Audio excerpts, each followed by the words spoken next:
Hi, everybody, in person and on YouTube. I'm Terrence Arjun. I'm the manager of 192 Books.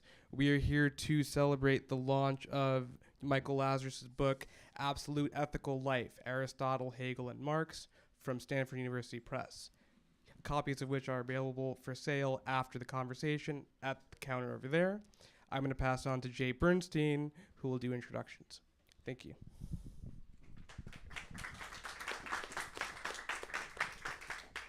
So thank you all for coming out on a rainy night. These are dark times, so we expect a bit of rain. It is my pleasure to both introduce and participate in welcoming Michael's book. This is really a pretty book, Absolute Ethical Life, Aristotle, Hegel, and Marx into the world. I'm Jay Bernstein. I teach at the New School. This is Jensen Sutter, who's a junior fellow at the Harvard Society for Fellows, who also will have a book coming out in the fall on a very similar topic. We all here believe in Aristotelianized Hegelianism, Marxism. Who doesn't? The format that we thought would be nice is for Michael to both introduce the book and give some idea of its content, maybe read a passage or two, listening to philosophy. And then Jensen will begin with a few questions, and I have some questions. And the point of our questions is to generate not just a Q&A, but a conversation about these topics. And then after about 45 minutes, after we've had a discussion, we will welcome you into the discussion. I look forward to it continuing, indeed, long after this evening. But first, let us all simply welcome and celebrate into the world Michael's Absolute Ethical Life. Michael.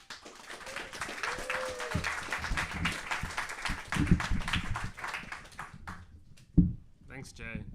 It's a real pleasure to be here today at 192 Books to officially launch the book with friends, new and old.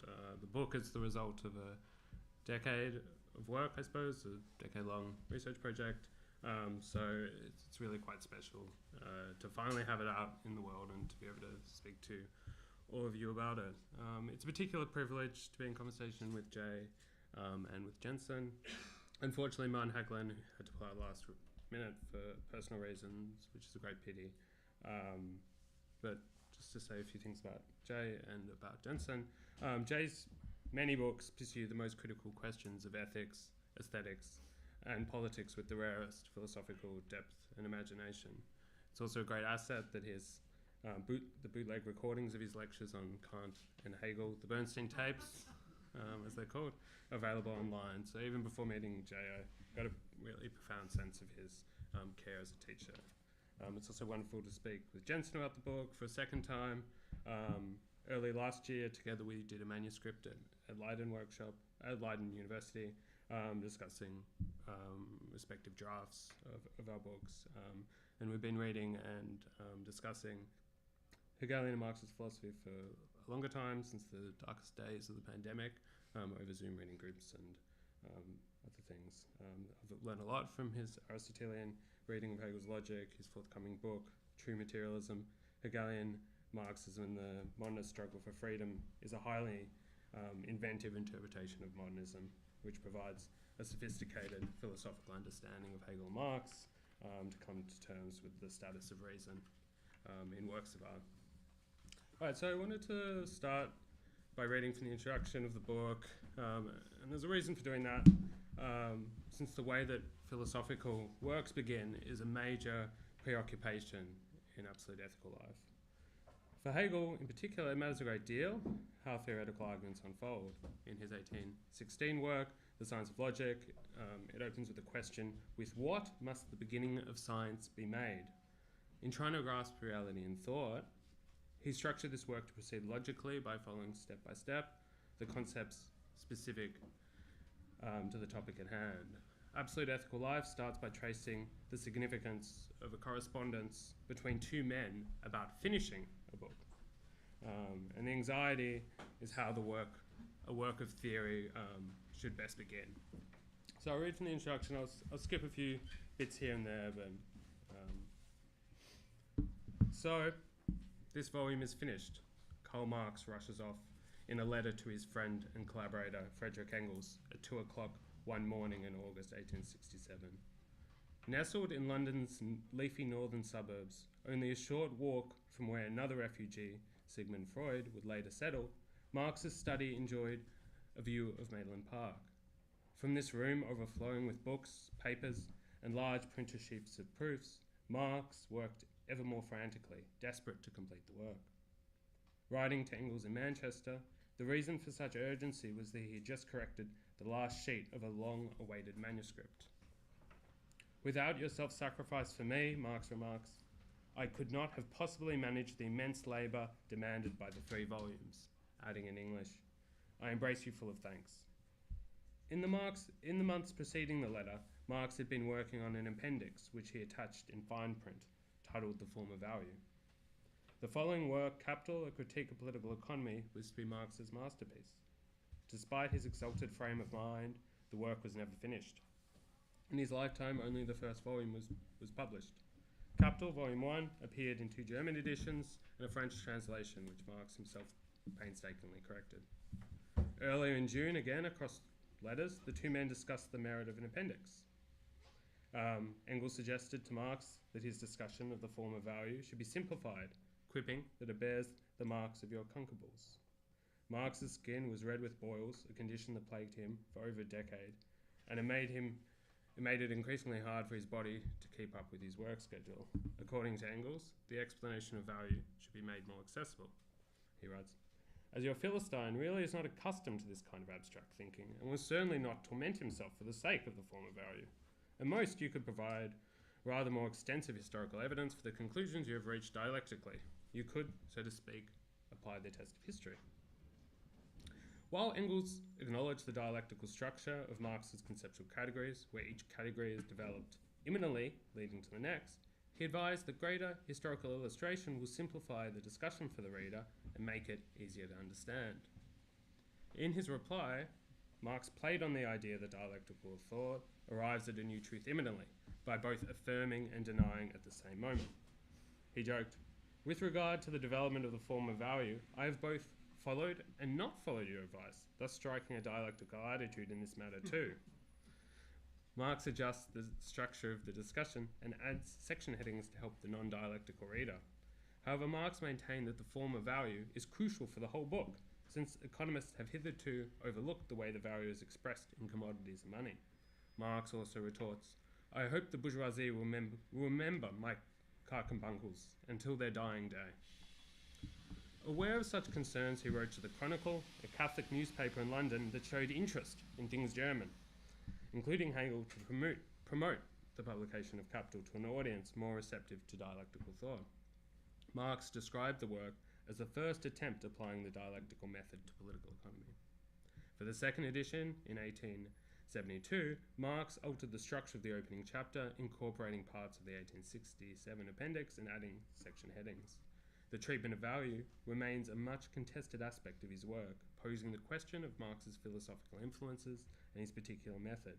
Marx's dedication to dialectical thought and the abstractions of value have left many readers putting down Capital without progressing past the initial pages. Beginnings are always difficult in all sciences, Marx warns the reader. Indeed, the difficulty of Capital prompted Louis Althusser to recommend the early section should be rewritten. So, as he writes, that a beginning, which is no longer at all difficult, becomes rather simple and easy. However, with all its Hegelian subtleties and seemingly obscure digressions, from Aristotle's Nicomachean Ethics to Daniel Defoe's Robinson Crusoe, Marx's first chapter and derivation of the value form provides an opening to comprehend capitalism. Rather than rewriting the beginning of Capital, its fundamental conceptual categories should be unfolded to follow the path of critical investigation made possible by this sequence. The value form is Marx's most significant contribution to critical social theory. It is the theoretical innovation which sets him apart from traditional political thought and political economy, and accords his analysis of commodity production exchange with the historical specificity needed to grasp and critique capital. In this book, I reject the traditional view of Marx's theory of value as simply a revision of the labour theory of value developed by Adam Smith and David Ricardo. Many economists, heterodox or otherwise, easily dismiss Marx's theory of value, assuming it rests upon the same fundamental premises of the classical view. What emerges from Marx's Capital is an account of capitalism as a form of life, which is constituted by social relations of domination that restrict in fundamental ways the ability of human beings to recognize each other as free and rational beings in the social world of our own creation. My task in this book is to draw out the normative stakes of Marx's critique of political economy as an understanding of capitalism as a form of life. For Marx, modern society consists of abstract and alienated social forms. His critique of the constitution of such social forms raises moral problems which stretch back through the history of philosophy, politics, and economics. From Marx, as I argue, it becomes possible to see ethics not just in terms of individual ideas of right and wrong behaviour, but as the goal-directed practices that structure social life and its ends. Marx's analysis of sociality must be reconstructed from his imminent critique of classical political economy. However, his critical social theory must be distinguished from the object of this reckoning. In a distinctive way, the dialectic between ethics and politics is part of Marx's adoption, adaptation, and absorption of a tradition with an expansive conception of ethical life, a tradition he shares with Aristotle and with Hegel. Marx finds an ontology of social being in Aristotle, since human beings are political by nature. For Aristotle, the basis of ethical virtue is provided by the practical activity of rational agents as they contribute to the flourishing, what he calls eudaimonia, of the polis. As for Hegel, reality is itself ethical. The expression of decisively modern and collective self-understanding is the composition of rational institutions constituted by subjects who can objectively determine social life beyond the egotism of civil society to the mutual recognition and self-consciousness of ethical life entwined in the fabric of the political community. Marx takes from Hegel the conceptualization of historical forms of social being and relational. Like Hegel, Marx sees a realization of social freedom in mutual recognition. Cut from the same cloth, Marx shares with Aristotle and Hegel the need for a politics that grasps human action as rational and goal-driven. For all the three thinkers, the end of social life is the living good of human flourishing. The exact practices and institutions which might realize the good might vary between them. However, each thinker looks for the dynamics of political life as a compass for normative meaning. I argue that Marx's value form theory provides the crucial means for grasping the ethical dimension of his imminent critique. Marx's analysis of the specific dynamics of social life identifies the contradictions within the forms he sets out to investigate based on their internal logic and relationship to the social whole.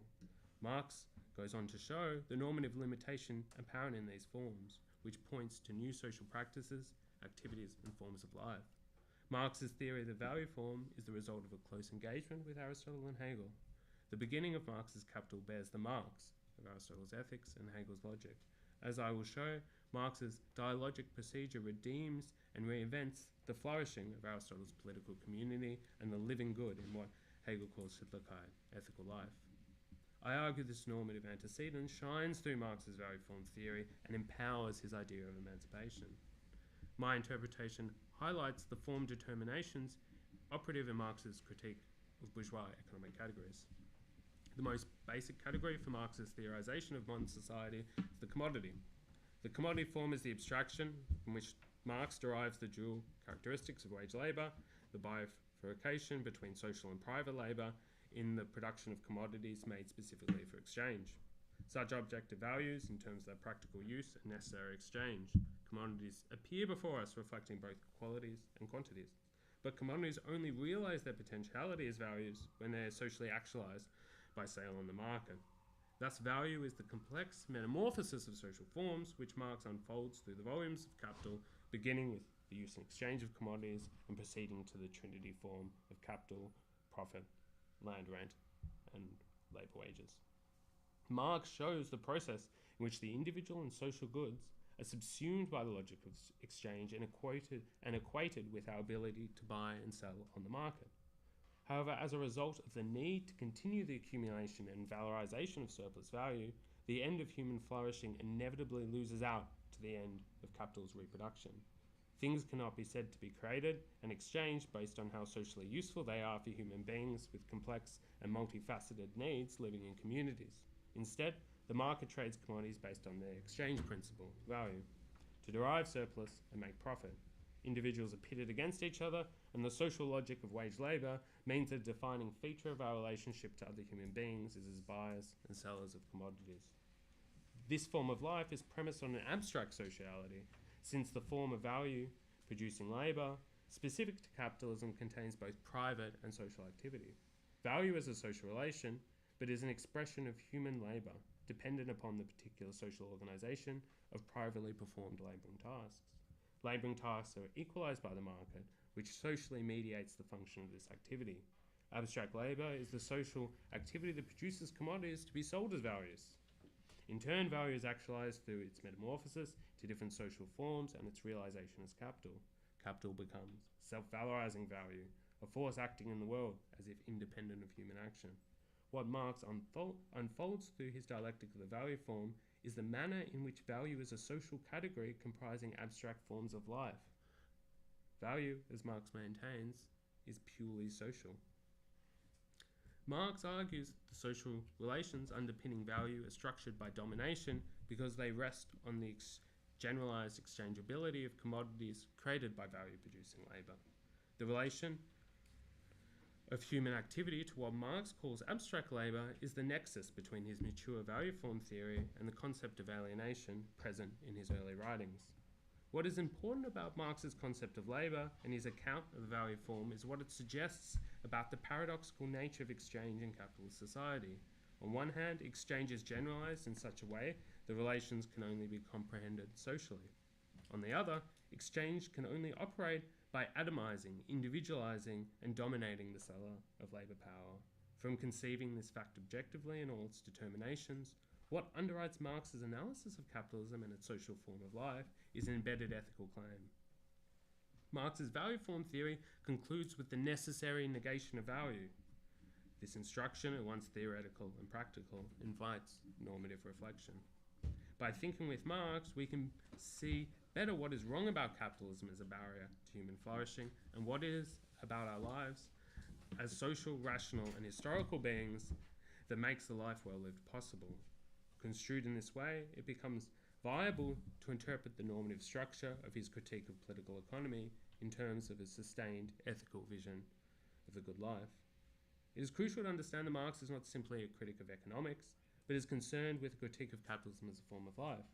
As he put it in 1858, the work I am presently concerned with is a critique of economic categories, or, if you like, a critical exposé of the system of the bourgeois economy. It is once an exposé and at the same token a critique of the system.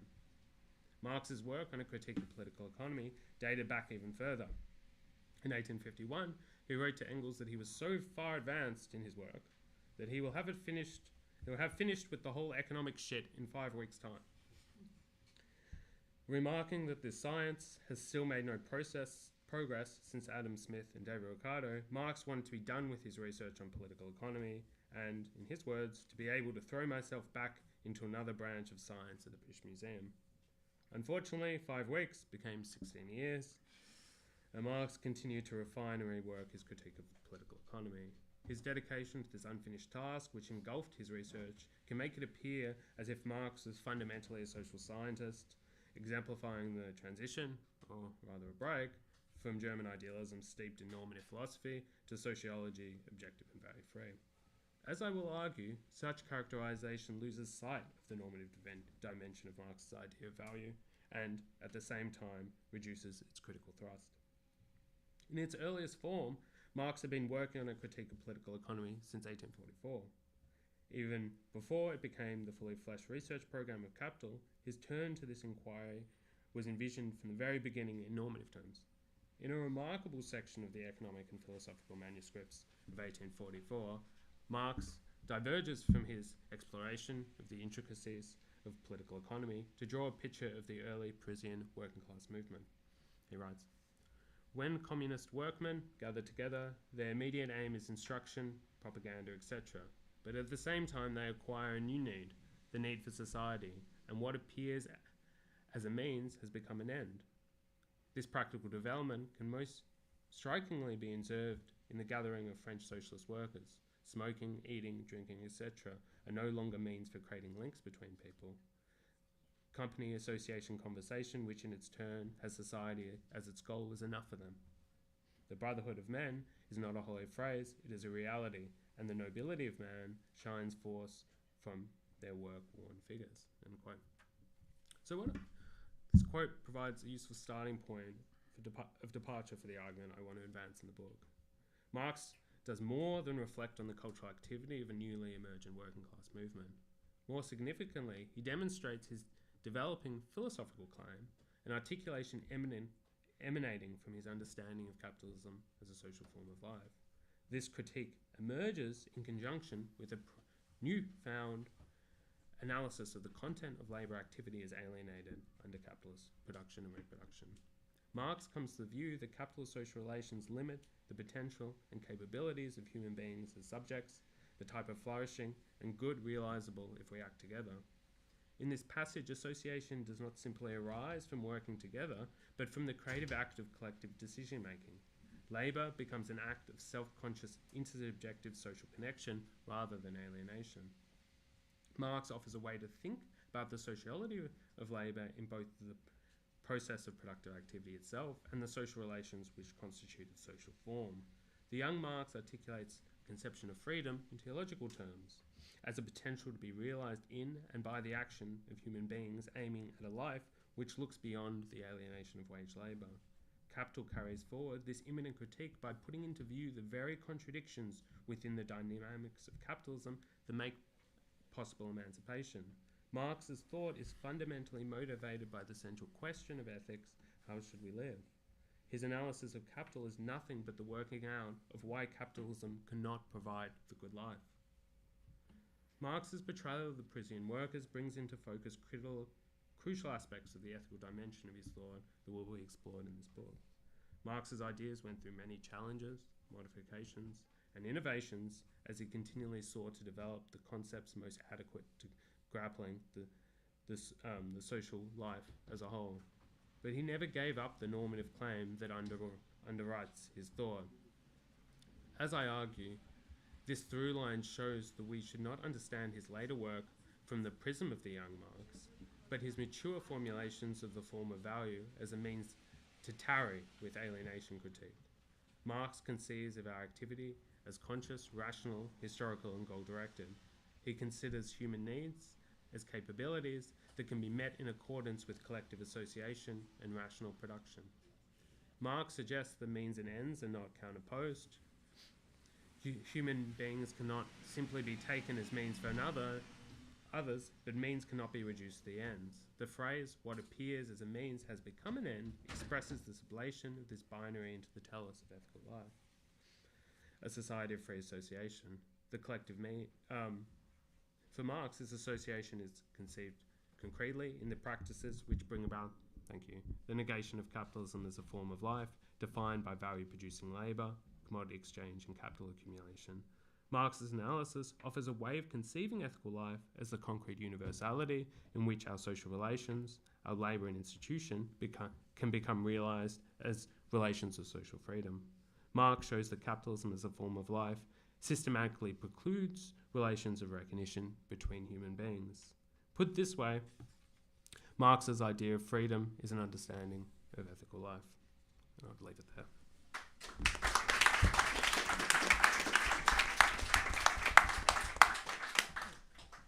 Jensen, do you want to begin our conversation? Great. First, thank you so much, Michael, for thinking of me for this. It's a privilege to be in conversation with you and one of my intellectual heroes, Jay.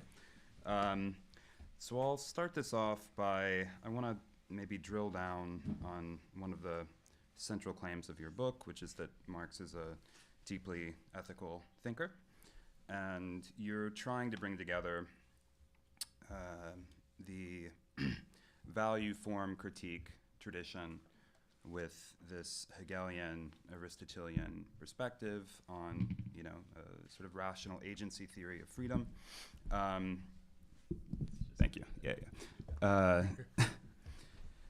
Yeah, because typically, I guess the value form critics, they give a really powerful account, like Postone, who I know is very influential for both of us, gives a very powerful account of the sort of objective dimensions of the contradiction of capitalism. But Postone also says that, he rejects the classic sort of Frankfurt School, what he calls the gap theory of critique, where you have like a set of ideas that are contradicted by social practices. And he wants to show that, no, it's not between ideas and practices, it's just internal to the subjective dynamic. That's where the contradiction lies. And I take it that partly what you're doing and showing is that this really underdetermines the notion of the contradiction of capitalism. We can't fully account for it if we leave out the subjective factor, or this question of the ethical dimension. So if maybe you want to say something about that, your positioning in relation to the value form critics, and if you want to say a bit more about how you understand the relationship between the value form and ethics. Great. Thanks, Jensen. That's really, there's a lot there. I'll try to get into it as the kind of some broad brushstrokes, and we can kind of go from there, I suppose. There's writing a book like this and trying to kind of approach a topic like Marx and ethics, which a lot of ink has been spilt over. And in the 1980s, especially, there was kind of a debate about Marx and justice was the kind of framing in general. Was Marx a moral thinker, an amoral thinker? Was the kind of the terms of the debate, mainly in the English-speaking world. Mainly came from analytic philosophy, but it had a wider resonance as well. So when I was kind of approaching a topic like this, how have people written about Marx and ethics? What is it that people that are interested in Marx's critique of capitalism, why would it drive people to, or what are the type of moral claims that are being involved in, not just how they might be involved in political activity or political practice, but how might Marx's work, which might offer a framework for critique of different elements of the capitalist economy, how might that also be something that relates to the actual subjective, or provide some guide for subjective action or rational agency. And I found a lot of these debates very frustrating and very limited, not because there wasn't smart arguments being made, but the focus was mainly on different historical explanations. So to what degree is there a cogency in Marx's materialist theory of history, or these kind of, generally speaking, these were the kind of frameworks being used. So while I was doing that, I was also reading the contemporary scholarship on Marx's Capital, and Michel Pistone's book from the early 90s was one thing that it was a real turning point, partly because he saw a way through, and not just his work, but many others, Patrick Murray, Tony Smith, others as well, saw a way past this, that there was a way to kind of work out, provide a critique of capitalism, not so much in the way that things were distributed, so the way that taxes should be distributed, or the results of wealth that as it had already been created, but to actually go a step back and say, well, maybe there's something wrong with the actual organization of wage labor in a more foundational way. So rooting the problem not so much in what comes after wage labor, but actually in the contradiction of wage labor itself. And this kind of accorded with how I was reading Marx myself, that this seemed to be the most interesting elements of the problem really seemed to be there, and like there was something ethically wrong with the way that labor was organized and how that generated a particular type of profit. So so Pistone and these types of readers, I think, opened up a way of thinking about these kind of problems, but it stopped short, partly because of, I think, the way that Pistone wanted to, and other readers that Jensen referred to as kind of would be described as value form theorists, or like that particular current of reading Marx.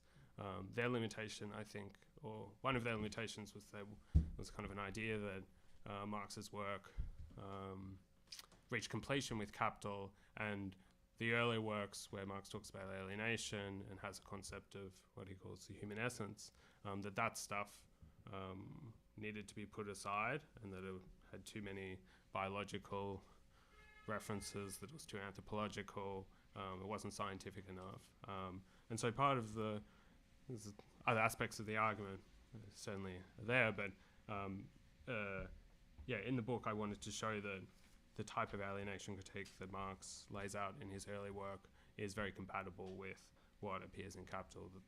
And the through line is a type of treatment of human labour, that wealth as being a particular type of wealth, value, and capital is coming from the way that labour is organised, and that this is really an essential thing for thinking about ethics.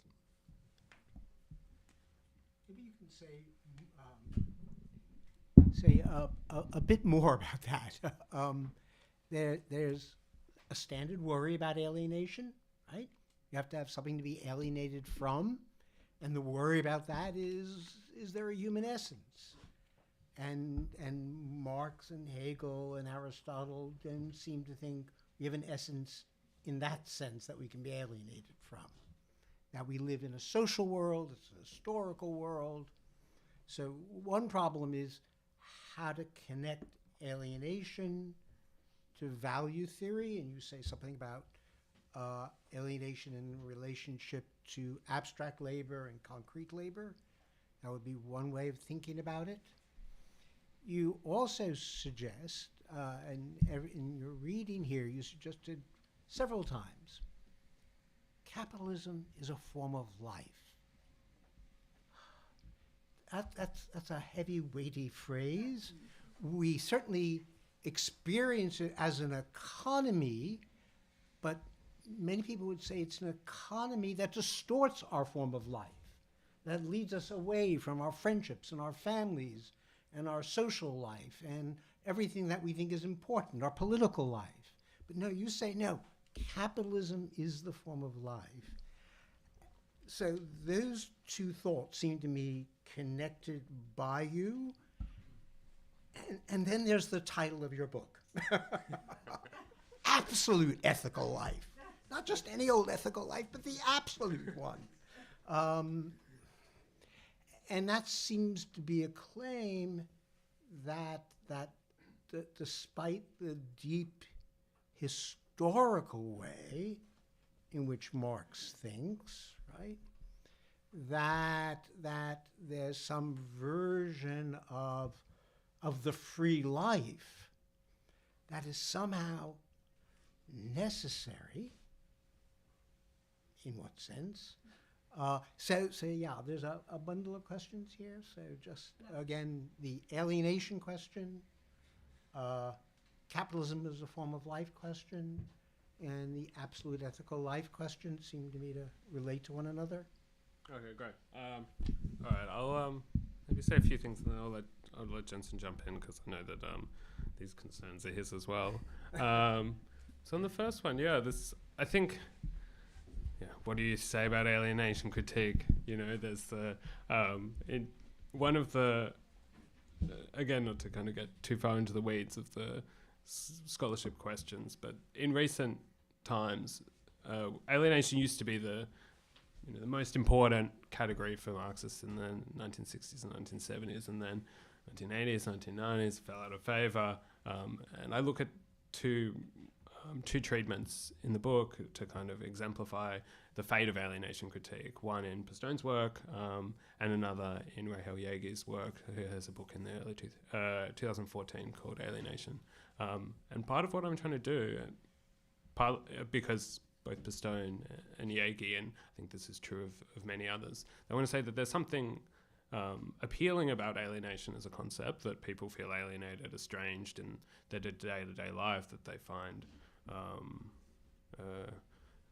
many of the things in which we do and the type of isolation that people experience, not just in work, but you know, going to the supermarket, traveling on public transport, dealing with the bureaucracy.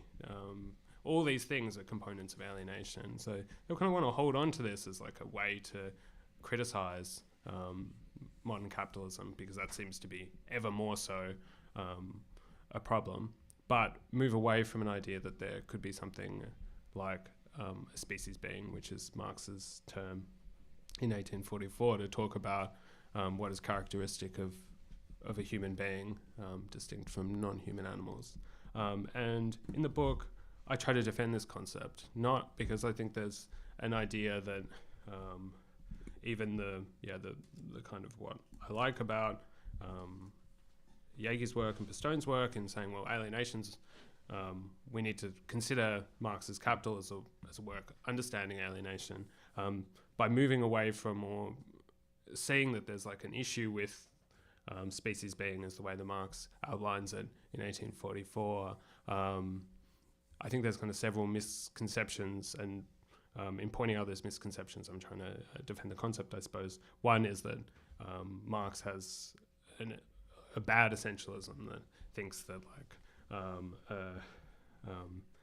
that what makes us characteristic of being human beings is that we're labouring animals, and that this form of labour is transhistorical, is the claim. And what I show with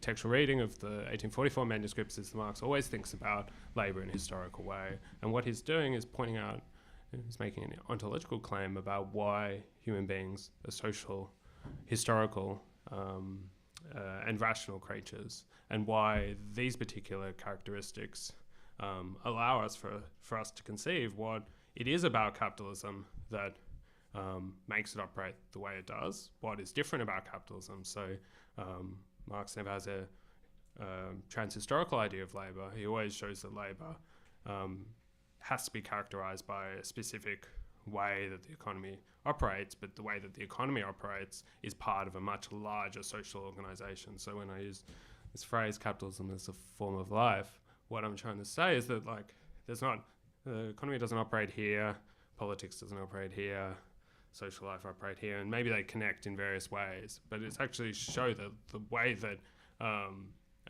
our activity is organised and the social roles that we take is configured by capitalism in a very profound way. And that's not to say there's no way out, but it's to show that that there's no way of escaping the economy in this particular way, and that the consequences of that type of view affect the way that we organise our families, the way that we live our lives, the way that we spend time with others, that it has a hugely corrosive element. So it's to recognise that, not to say, that there's no escape, but to see how deep the problem is. And I think just taking Marx to think of the economy and pushing it to the side and saying, oh, well, maybe there's another analysis of the government and another analysis of other elements of how we live. I think what those types of views do, or by parceling off, it lacks in the type of explanation that Marx provides, which is to show how they're all intimately linked, not reduced to, like Marx isn't just going to say, well, in the last analysis it's just about the economy, but he's actually showing that the logic of the way society operates is an economic logic, and that's what he's being critical of. So it's a critique of economism, not a promotion of it. So the first two questions, the last question, absolute ethical life. I'm glad you asked me about that. So the title, it's a line from Hegel, but it's very much a reference to a particular discussion of Hegel, which comes from Gillian Rose, who was a very good friend of Jay's, her book Hegel, Conscious Sociology. And what she does is she counterposes two different ideas of ethical life that Hegel talks about. One, relative ethical life, and to absolute ethical life. And she takes relative ethical life to be a kind of sphere of individual morality, and then she takes absolute ethical life to be a critique of private property relations. And then through this particular extremely striking and very compelling and wonderful reading of Hegel, she kind of draws Hegel very close to Marx and says, well, if we read Marx through this particular lens, especially this particular moment in Capital where Marx is talking about commodity fetishism, we have this idea of how ethics, how Marx deals with ethics, kind of in somewhat she makes this claim. And so I try to but it's very, she mentions it in passing and then she moves on. And I read this line, I tried to respond to it, and then I realized I really needed to follow it through, and that's what I suppose I'm trying to do with the book, trying to make sense of this claim. But yeah, there's another element to that I take absolute ethical life as an idea to be the way in which Marx advances from Hegel, and the idea that his idea of ethical life is one of a type of free association of producers, which makes good on the Hegelian claim of Sittlichkeit of an ethical life, but doesn't see it in terms of state structures, but sees it in terms of rational institutions. So yeah, it's a Hegelianized Marx for sure, an Aristotelianized Marx. But yeah, that's what I'm trying to do with the title. But yeah, there's a lot of issues there, but I wonder whether Jensen wants to jump in. Yeah, so I'll pick up on that last claim. One of the old chestnuts about Marxism, and this is Engels' point, that that they wanted to separate the method from the system in Hegel. So you get a dialectical method. This is what what Marx is employing for historical materialism, but also his account of the derivation of the categories of capital. But we can take this out of the rationalistic, teleological, grand narrative, story about the historical development of the idea and so on that you get in Hegel. But one of the interesting things about your book is, that one, you're renovating and endorsing the Hegelian idea of absolute ethical life, and more specifically, the Hegelian idea of mutual recognition. And in the Marxist tradition, this is not, an idea that has a particularly good standing, but you are, I think very rightly, trying to show that Marx is committed to such a notion of mutual recognition. And more than that, he also wants to say, along Hegelian lines, that the realization of such mutuality would constitute, a truly free form of life, and in that sense is necessary. And that, makes the claim once again for something like the Hegelian systematic vision of history, given that this is the riddle of history solved, in Marx's own words. Mutual recognition would be the riddle of history solved. So do you want to say something about mutual recognition in your account, and how you think this can be reappropriated by Marxists? And yeah. Thank you. So mutual recognition comes through the book in a number of different places. One, where I have a chapter about Daniel Defoe's Robinson Crusoe. And part of what I try to do in that chapter is to show the way that book can kind of help us think about the many different thinkers that referenced it. It's Daniel Defoe's came out in 1719, and there's a reference in one part of the book to the state of nature, that shipwrecked Robinson Crusoe kind of sets up a state of nature, and Defoe was kind of contemporary of John Locke and some of the other social contract theorists. And then Rousseau talks about it in his educational treatise, Emile. He says, until Emile gets to a certain age, maybe it's 12 or 13, he'll just read Robinson Crusoe. Because that's how he'll work out how the world is, just by on his island, working out the kind of this idea of like a type of life without any interference of others, just the individual out by themselves. And then Hegel talks about Robinson Crusoe as well in his lectures that he did for high school students. He has this line where he's a very famous discussion of master-slave dialectic, and he says, well, it'll be just like the relationship between Robinson Crusoe and his man Friday, which is the slave that Robinson Crusoe captures at one point in the novel. So I kind of trace out this discussion, partly to think about what Hegel's doing at this moment and why this super famous moment, this striking moment of the phenomenology where the master and slave confront each other, there's a fight to the death, and why this is a struggle for recognition is so important for this account of what social relationships are, and why to think about the atomized individual then coming to society in the way that the social contract theorists had set out was fundamentally wrong and misguided. So I take this as a kind of, I tell the story in that chapter through the Robinson Crusoe novel, and then part of my reason for doing that is that Marx also wrote about Robinson Crusoe at several points, different, kind of almost a decade apart every time. So in the 1840s, he has this he calls people Robinsonades, they just naturalize the economy and just see people as atomized individuals.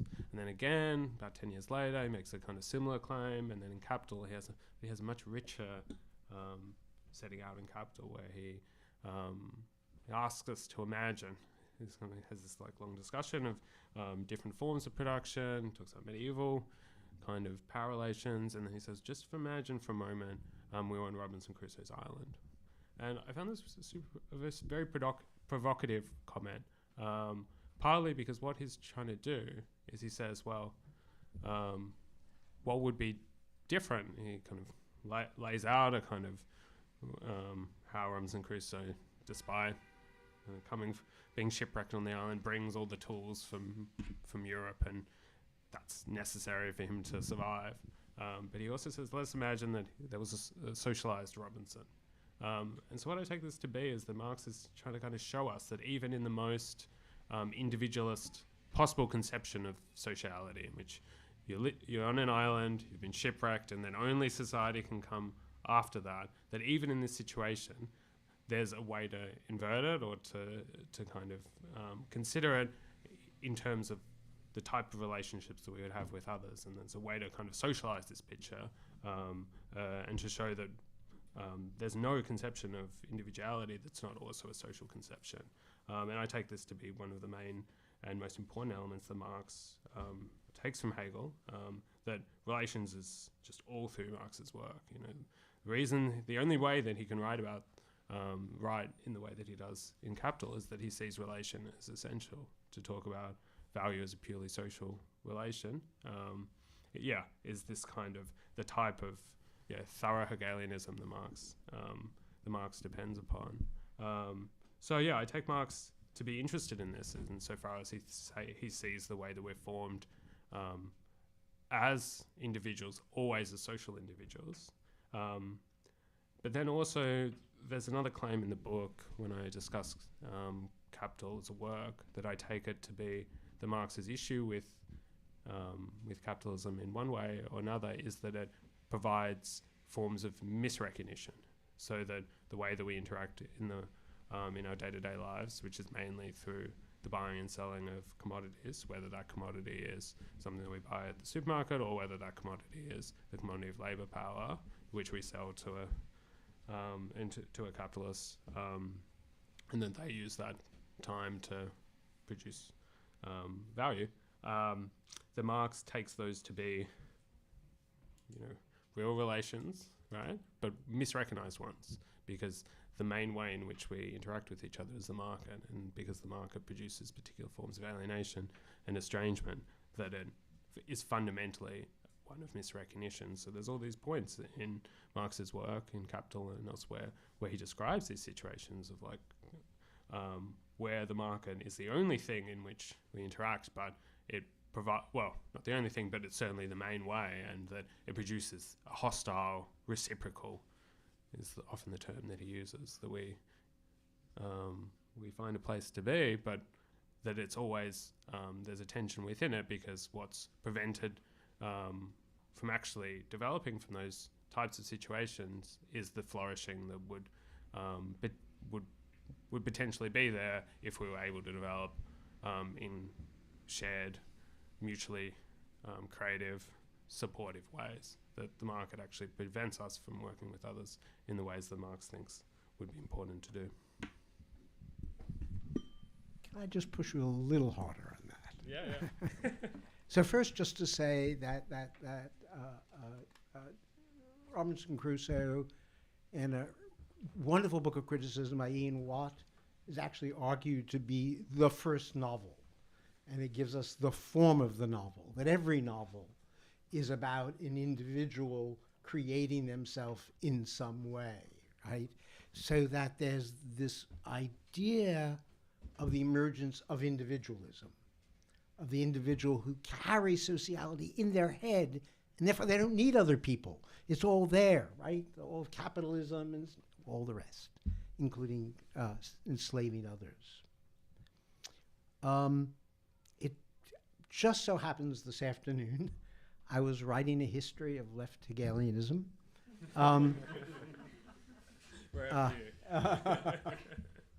And just an afternoon. And the moment of recognition comes into the conversation, as far as I can make out, in Kojève's 1932 lectures. Alexander Kojève gave a series of lectures in Paris at the École d'Études, 1932 to 37 or longer, 39 maybe? Anyway, 33 to 39. And what was odd, Kojève was a Russian emigre, Kozhnevnikov. He was a nephew of Kandinsky, I think that's right. And he's one of the founders of the Common Market, kind of an interesting character. And he's giving these lectures, but he's reading Hegel, and it's just an introduction to a reading of Hegel, but he's reading Hegel through Marx and through Heidegger. This is the beginning of Hegelian Marxism after Lukács, right? This is the second beginning of Hegelian Marxism. Reading Hegel through Heidegger, finitude, history, and through Marx. Why Marx? It's the master-slave dialectic. So Kojève is the first writer who really says the entire book, and by the way, this is a misreading of the book, but he says the entire book is structured by the relationship of master and slave, and that all of history is a history of this, almost saying all history is a history of class struggle. That's the model he's using. And so he makes the entire phenomenology the same as Marx's philosophy of history. Okay. Why am I rambling? Because for Hegel, to be is to be recognized. To be is to... Our sociality is so deep that no matter where we are, the other is still with me, right? And in a way, Robinson Crusoe exemplifies this. He thinks he's alone on the island, but he's brought the entire social world of the bourgeois capitalism with him, right? So his own relationship to himself, his deepest unconscious, is not his. And by the way, yours isn't yours either, right? From now on, I'll be there too. It's scary. It's scary. We're absolutely dependent on our others. To be is to be recognized. How does this thought, you seem to me to have three notions of your absolute ethical life. One is to be recognized. Mutual recognition is what we want. Another, which is obviously essential to Marx, is human freedom.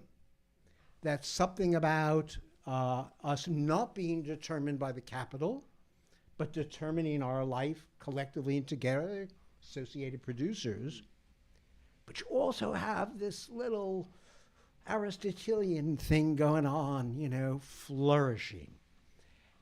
And these things are each interesting thoughts, and each have their own kind of gravitas. I understand the drive of the thesis of the book is somehow to try to create a knot. And I'm really wanting to ask, how do you get that knot? And in particular, how do you get it from value theory? You can skip the second part if you want, but because I blurb the book if you want to look at the back. And what I say, and I do mean this seriously, this is an intensely ethical reading of Das Kapital. That's what Michael has accomplished. I've always thought Marx was an ethical thinker, not a political economist. That's too weak. Not a social scientist. That's appalling. I always thought his bones were thinking ethically about what it was to be alive today. That's what Michael's trying to do, and this is the set of three ideas of flourishing human freedom and mutual recognition are the peculiar form of intersection that's trying to, as it were, find a voice in this text. So maybe you can say something about that. Thanks, Jay. All right, so how will I get there? Okay. I'm very tempted to start at the end, which is the thing that you told me not to do. But okay. Okay, now. Okay. We're here. Yeah, so I do try to tie them together in a way that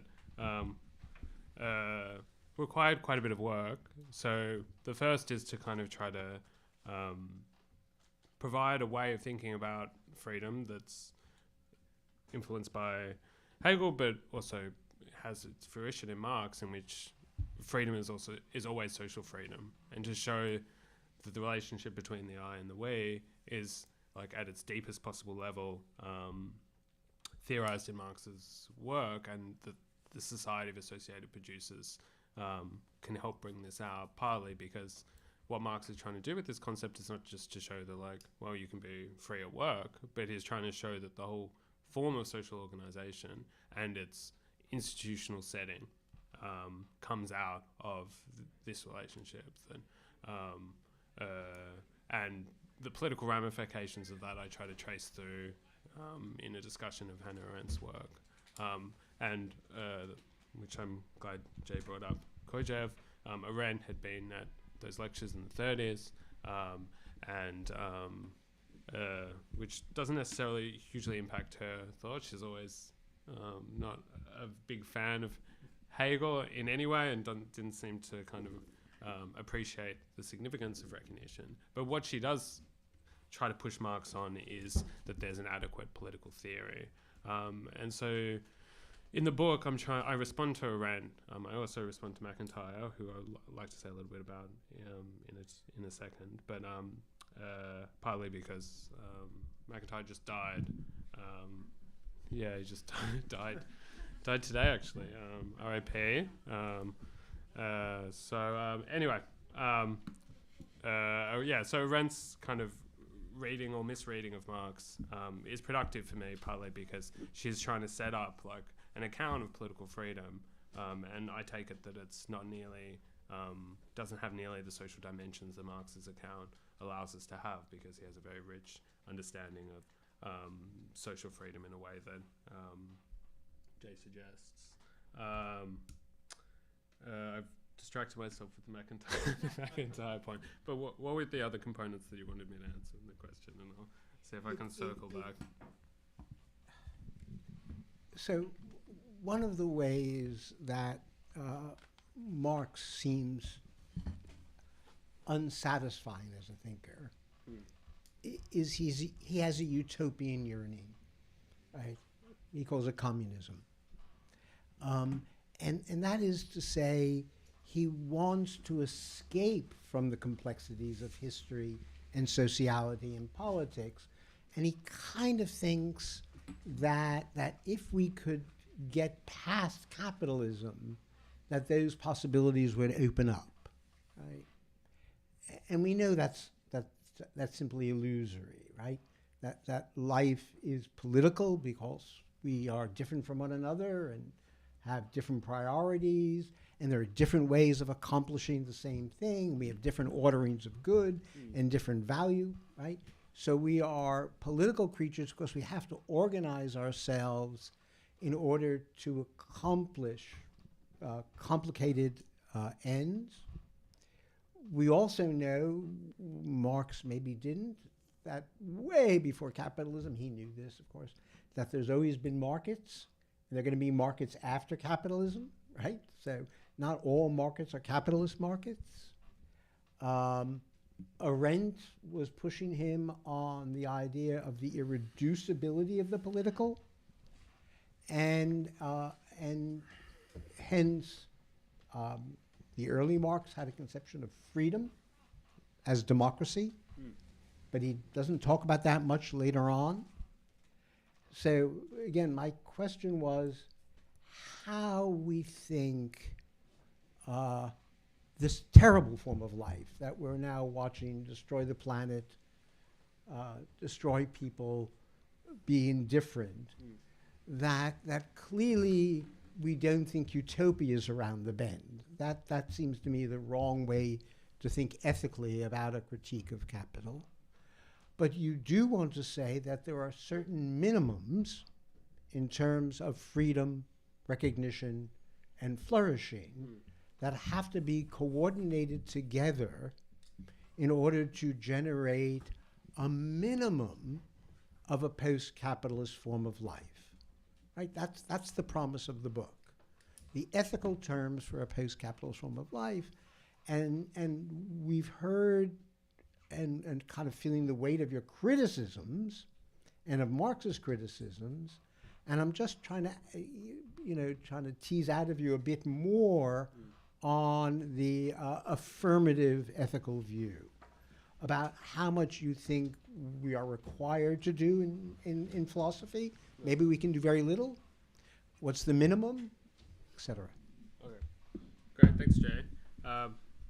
Yeah, so maybe I'll just expand a little bit about the link that I try to make between Marx's concept, of a society socio-produced. But I realize we're short on time, so I want to get Jensen in on this in a second. But I'll just quickly say that one of the things that I'm trying to do with the account of capital as a sphere of misrecognition, insofar as the way that value operates, that the organization of labor, is to show that in Marx's political writings, he seems very open to an idea that that there can be a new political form, right? So his idea is never that the economy takes over, but it's always that that there's a politicization of the economy. And his writings on the post-commune in particular, I think, show the kind of the weight of this type of teasing out, and that he's very concrete in this terms.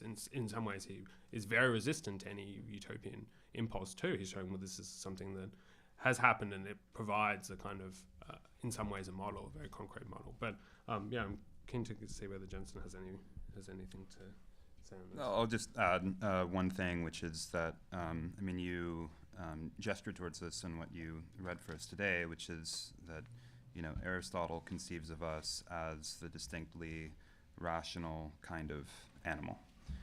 And the reason that this is so important for, both Hegel and Marx is they're both anti-dualists in an Aristotelian spirit, where they both want to claim that, rationality is not something that we have over and above our animality, but it's the distinct way that we actualize our animal capacities.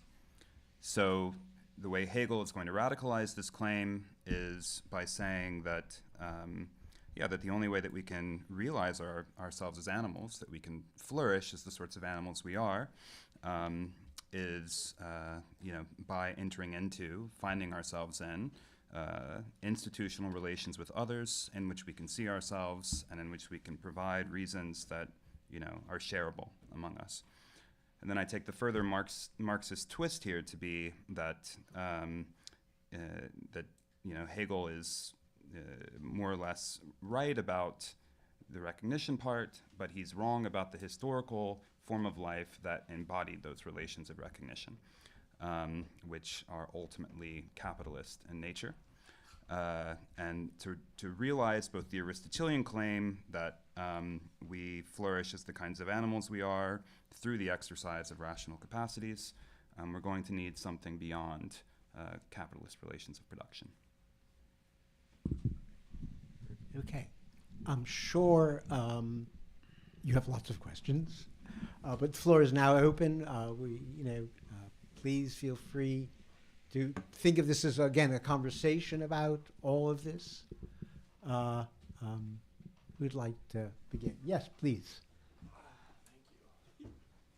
Just say it and I'll repeat it to everyone. What was that? Just say your question out and Yeah. I'll repeat it. Yep. Yeah, okay. Thank you so much for holding this panel. This has been really wonderful, very informative. I'm very interested in how you engage with McIntyre's critique of Marx. McIntyre tends to, rest in peace, I love McIntyre.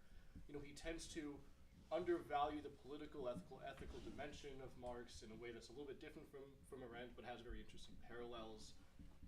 And I'd love to hear a little bit more about your particular approach to how McIntyre is trying to kind of salvage Marx, but in a way that's at once kind of helpful for the position he occupies in the virtue ethicist tradition, but also in a way that also conceals or leaves behind very critical components of Marx's political ethical project. Great. So the question is, first I have to say, Alistair was actually a friend. Yeah, today's a hard day. He was a remarkable man, witty, generous, capacious in his imagination, and it just so happens I followed him through various institutions, always coming when he was leaving. And one of our last conversations is I promised him I would never go to Notre Dame.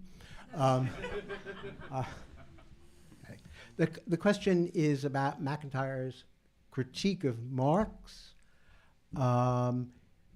McIntyre obviously has a critique. He wants to salvage some, but he above all wants to plug Marx back into his virtue ethics theory. And really what questioning is, how are you evaluating that, and where do you think its strengths and weaknesses are? Great, thank you for the question. It's a wonderful one.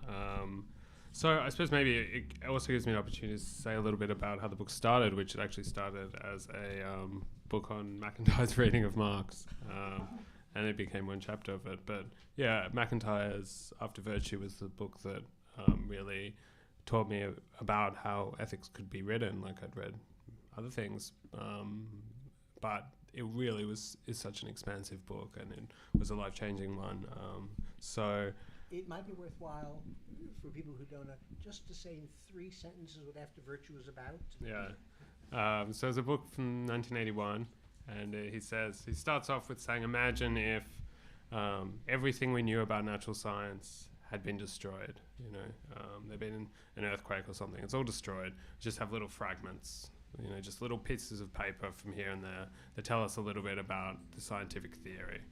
What happens if we try to then provide an account of science from these fragments? It would be incoherent, right? And he says, well, that's the situation that moral philosophy finds itself in. Because the type of language, the type of deep social conceptions of things like virtue, things like the good, these types of words that we use all the time to mean the type of moral action that we do or to characterize them, in his understanding, they've been ripped from their social context. So we're just kind of grabbing around at the fragments. And that's the kind of diagnosis that he offers. And he provides this kind of wonderful account where he says, one chapter's called Why the Enlightenment Project Had to Fail. This is kind of super ambitious book. And for a lot of people, I think it showed a kind of the fault lines of kind of what had gone wrong in modern moral philosophy. I take the diagnosis to be very compelling at a number of points. But what McIntyre does is that he provides this very historical account, sociological account in some ways, of modern morality. And then the second half of the book, he provides this kind of all the reasons why he thinks we need to return to Aristotelian value ethics. And then at the end, he says,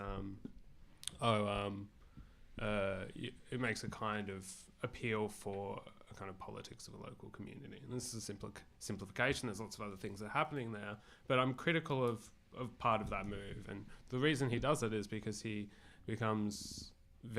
distances himself from his earlier writings, which in some ways distances himself from. So in his earlier life, he had been a Marxist, and in the 50s and 60s, he had written a lot about Marxist ethics, and in ways that are very similar to After Virtue, that he'd have sometimes in these writings, there'll be little paragraphs, and they kind of almost feel exactly like what he's going to expand in After Virtue. So in the book, I try to affirm some of the account of ethical action that occurs in After Virtue.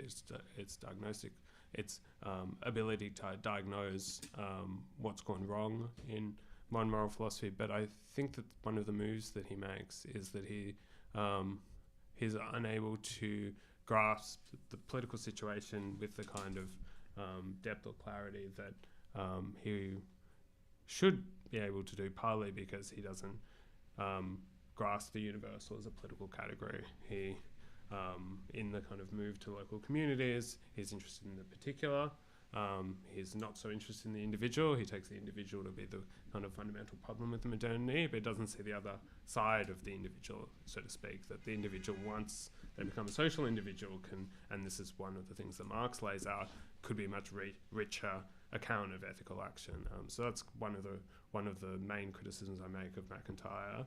But then I also try to show that he has presented parts of this position in his earlier writings. So I kind of go through a range of his writings from the 1950s to show that he had kind of paved the way for this thought, and then kind of discards it, but for kind of interesting reasons. And so I kind of try to chase some of that stuff out, because he kind of remains committed to the thought to the very end. In his last writings, his last interviews, he always says, well, Marx is always very important, but he always gets this one thing wrong. So I'm trying to show that he didn't get that one thing wrong in the way that McIntyre thought he did. One more question? Who would like that? Yes, please. Yeah, thanks for that. If you don't mind me asking another question You about... should do it yourself. Sit yourself. Oh, yeah, sure. If I could do that. I think it's with the speakers just behind me, right? So maybe if you position your body slightly. Maybe this will work? Yeah. Okay. Thanks for this. I want to ask you kind of an open-ended question about Marx as a reader of Aristotle. My personal background is in ancient philosophy and in Aristotle, and I was so delighted when I finally came to reading Marx, seeing in that first chapter of Capital that extensive footnote on the first book, The Politics, chapter 9, and Aristotle's doing something quite like a distinction between use value and exchange value. Also in reading the 1844 manuscripts, I think there's really sort of interesting parallels between what Marx says about alienation, or the conditions for alienation, and the way that Aristotle describes slavery in that book of the Politics. Now, you said in your opening remarks some things about the eudaimonism, the sort of teleology of like the sort of ethical dimensions of Marx's critique of capital. I wonder if you could say more about how he's engaging with Aristotle. I mean, maybe one way of sort of framing the question is like, Marx has this, this classical education, writing his dissertation on the atomists and things like that. So obviously he has the resources and he's engaged with the ancients. But also in his view, Aristotle comes from a social, political, economic world that is absolutely, atavistic compared to where they are now. So how is he engaging with Aristotle? What's he getting from that? I hope that question makes sense. I just want you to invite you to say more on that. Yeah. I'll try to be quick because it's through the book. So this is the part where I get to say you just have to read the book. But so Marx wrote in his PhD Aristotle's all through it. And he has these kind of, the type of language that he adopts there is very Aristotelian. He talks about decline. He talks about like the growth of different organisms. So there's a kind of organic language that goes throughout his work. In the 1844 manuscripts, I try to show that the social ontology is Aristotelian in nature, but it's historicized. So Marx always takes that we're social, rational beings, but tries to show how getting out of alienation is like a realization of a potential. So there's a kind of actualization, potentiality dynamic that goes through that work. But in the last chapter, which is on the chapter on capital, Marx famously in the footnote that you referred to, and around that time in Capital he says, well, Aristotle's the originator of the value form theory or something of these, in this kind of capacity. So I try to show what Marx could mean by this, because value is a historically specific category for Marx. So well, how could it be that Aristotle, an ancient theorist who writes very, very seldom about money and very seldom about exchange. In fact, if you buy the Aristotle reader, it excludes the parts of the ethics which deals about it. It's just seen as like not a very important aspect of Aristotle's thought, but Marx took it very seriously. And the reason he does so is that he's trying to show that the type of inversions that occur in modern political economy, especially the preference of quantity over quality, loses something. And so that by returning to Aristotle and showing that Aristotle looks at face on at the question and says, well, like, why is it that when these things are traded, they must have a form? His inability to understand that question is partly because of his historical time, but also that he thought that there was justified inequality between people. So Marx has a sense of like why that failure occurs, but he's trying to show that there's something suggestive and productive that comes out of this view, and then there's a greater and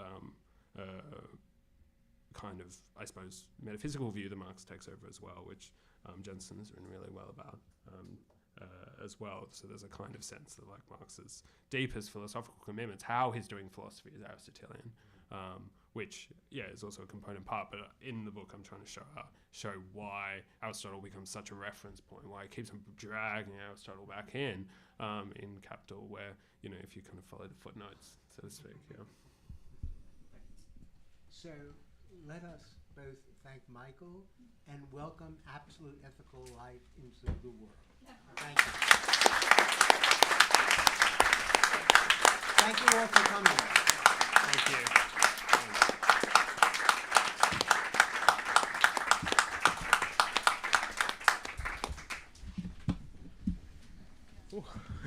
Great job, man. And even get the That was author to excellent. sign a new copy.